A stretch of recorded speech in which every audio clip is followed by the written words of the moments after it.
Little girl, this isn't a county fair skeet shoot. This range is for soldiers, not tourists. The words, sharp and dripping with condescension, cut through the dry desert air. The crowd of hardened soldiers, clad in digital camouflage and self-importance, chuckled. The sound was a low, rumbling wave of casual cruelty. In the center of their attention stood a woman who seemed entirely out of place, a ghost of another world. She wore simple, faded blue jeans, a worn plaid flannel shirt, and sturdy work boots caked with the dust of a place far from this polished military machine. Her hair was tied back without ceremony, and her face, devoid of makeup, held a placid neutrality that seemed to agitate the man yelling at her even more. She offered no retort, no flicker of anger or embarrassment. Her entire being was focused on the object in her hands, an M210 enhanced sniper rifle. Her silence was a vacuum, drawing all the noise and bluster of the captain into it and annihilating it. But from a high observation tower, shielded by polarized glass, a general saw it. He saw the way her fingers indexed along the receiver, the way the rifle's weight settled into her shoulder not as a burden, but as a homecoming. He saw a posture that was a decade of muscle memory made manifest. He saw not a tourist, but a predator. If you believe real strength doesn't need to announce itself, type quiet professional below. Captain Marcus Thorne puffed out his chest, reveling in the captive audience. He was the gatekeeper of this sacred ground, the arbiter of who was and was not worthy. This woman, with her rural simplicity, was an affront to his world of regulations, acronyms, and earned authority. What's the matter? Cat got your tongue, or did you just get off the bus from farm country? He sneered, his voice amplified by the range's public address system. I don't know who you are or what strings you pulled to get on my range, but you are about to receive a lesson in humility. He gestured grandly to the series of targets downrange, shimmering in the heat haze. The scenario is a high-threat hostage rescue. Multiple hostiles, variable wind conditions, extreme distance. The final target is a disarm shot. It's a test designed to humble my best men. It will break you. The soldiers shifted, the amusement on some faces turning to a nervous anticipation. They knew this drill. It was a nightmare. No one had ever cleared it perfectly. The woman simply adjusted her position, lying prone on the mat, her movements economical and fluid. She looked up at Thorne, her gaze steady. Understood, she said. The single word was flat, technical, devoid of any emotion.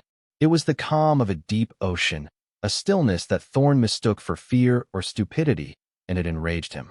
He wanted a reaction, a plea, a flash of anger. He received only quiet, disciplined competence.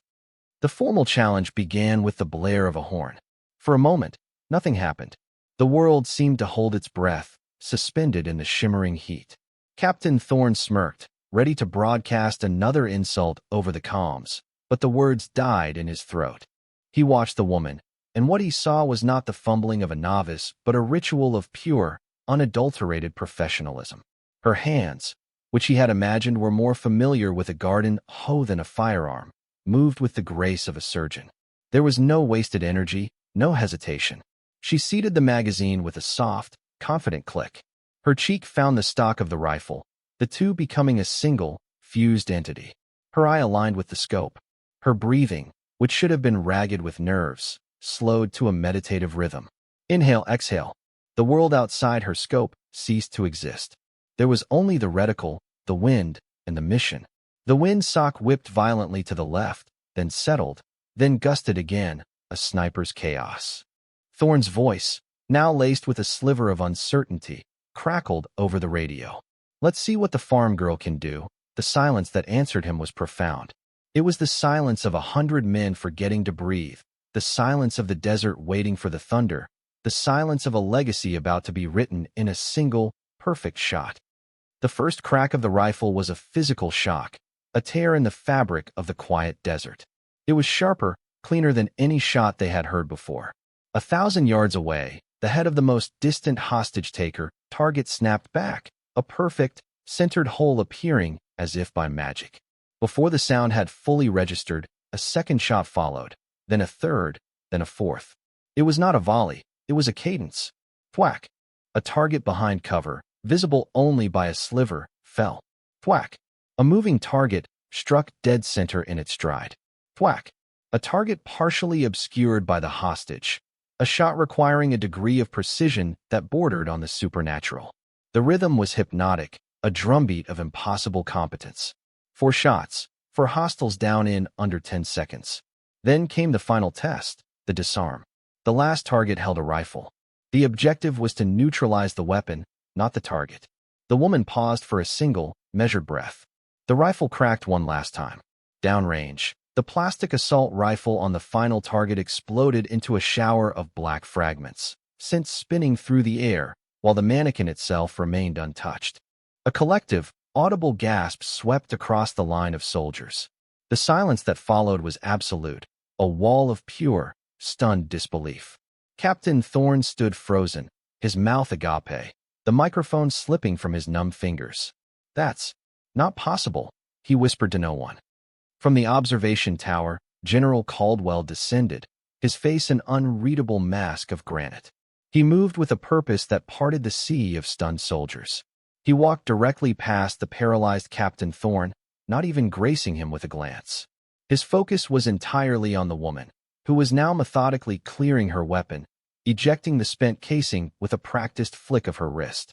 She moved as if she had not just defied the laws of physics, but had simply completed a routine task, like making a cup of coffee. The general stopped a few feet from her, observing her process, the quiet efficiency of her actions confirming everything he had suspected. The smell of burnt cordite and shattered ego hung heavy in the air. Finally, he turned to his aide, a young lieutenant who looked as though he had just witnessed a miracle. "Get me the file on our guest instructor." The general's voice was low, but it carried the weight of absolute command. Now, the lieutenant, jolted from his stupor, scrambled to comply, fumbling with his tablet. Thorne, finally regaining some semblance of motion, stumbled forward. "Sir," he stammered, his face pale. "Sir, she's a civilian. I was just enforcing range protocol.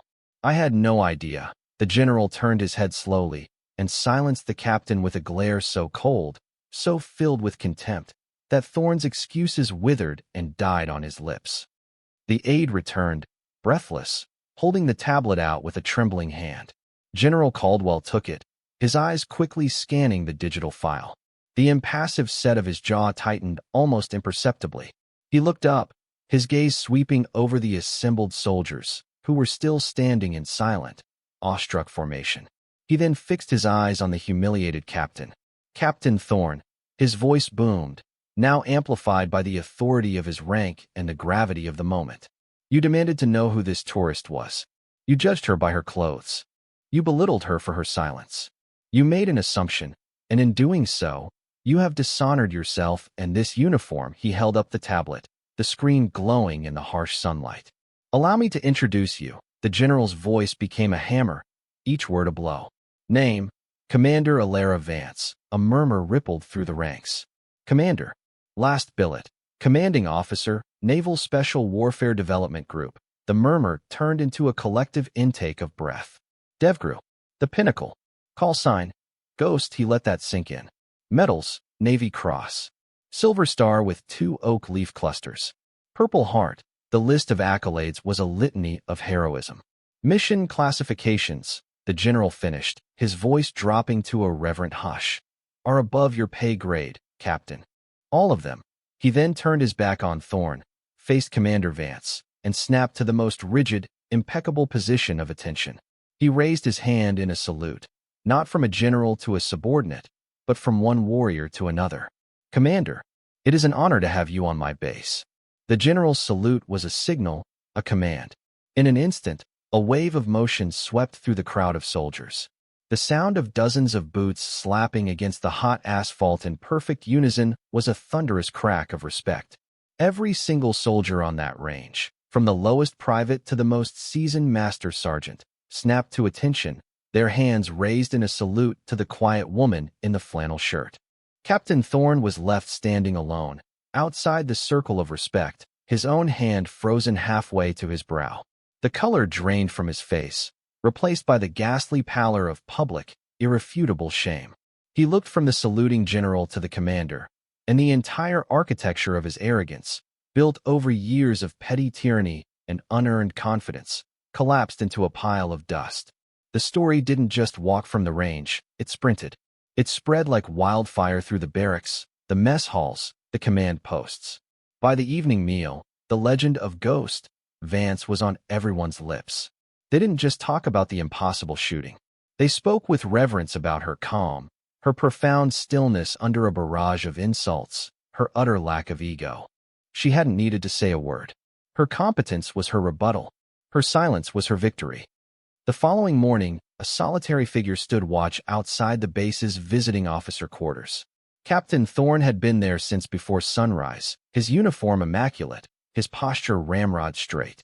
He looked like a man awaiting sentencing. When Alara Vance emerged, dressed again in her simple civilian attire, he did not flinch. He faced her, his eyes hollowed out by a sleepless night of self-recrimination. "Commander Vance," he began, his voice raspy and stripped of all its former arrogance. "There is no apology that can suffice for my conduct. My words were a product of ignorance, my actions a disgrace. I failed to show respect, not just to you, but to the very ideals we are supposed to represent. I failed my men by setting an example of pure, unadulterated hubris. I am prepared to accept any and all official reprimand." He stood there, fully exposed, awaiting her judgment. Alara looked at him, her gaze not angry, but analytical. It was the gaze of a commander assessing a flawed but perhaps salvageable asset. "Respect isn't given, Captain," she said, her voice soft but firm. "It's demonstrated. You have an opportunity to demonstrate it now. To your soldiers. Show them what learning a lesson looks like." She walked past him, leaving him not with punishment, but with a purpose. He watched her go, the weight of her simple wisdom far heavier than any official censure. Later that day, the sniper cadre, on their own initiative, took a stencil and a can of white paint and marked the firing position she had used. It now read, "The Ghost Line." Months later, General Caldwell stood before a graduating class of new lieutenants, the future leaders of his command. He spoke not of tactics or strategy, but of character. He didn't mention Captain Thorne by name, but the story was now so ingrained in the base's culture that he didn't have to. "There is a venom in assumption," the general told them, his eyes scanning the eager faces. "It poisons judgment and blinds you to the truth. Your greatest weapon and your strongest armor will always be competence. Not loud, boastful competence, but quiet, demonstrated competence." He told them the story of a visitor who was judged by her clothes and not her character, of a professional who was underestimated until the moment her actions spoke with the force of a tidal wave.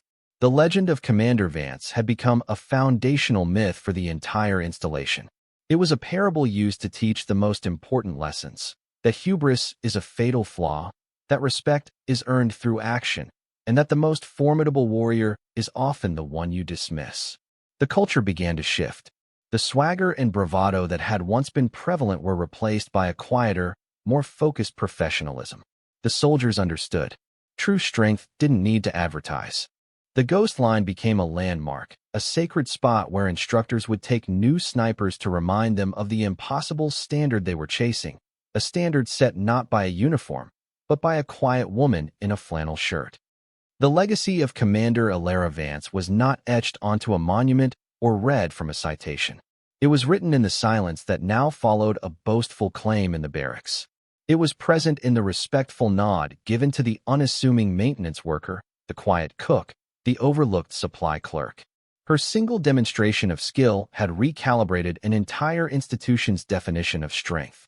She had arrived as a mystery and left as a legend, a living embodiment of the idea that what you are is infinitely more powerful than what you say you are.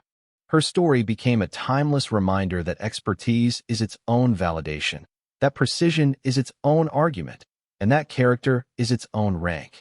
The thunder of her rifle had long since faded, but the echo of her quiet professionalism resonated louder than ever. She proved that true authority comes not from a position, but from performance, that a legacy is not what you leave behind in a file, but what continues to move forward in the hearts and minds of others. She was a ghost, not because she was unseen, but because her impact was felt everywhere, a silent, powerful force for change. For more stories where quiet competence triumphs over loud arrogance, and where silent strength defines their worth, Subscribe to Unknown Heroine Stories.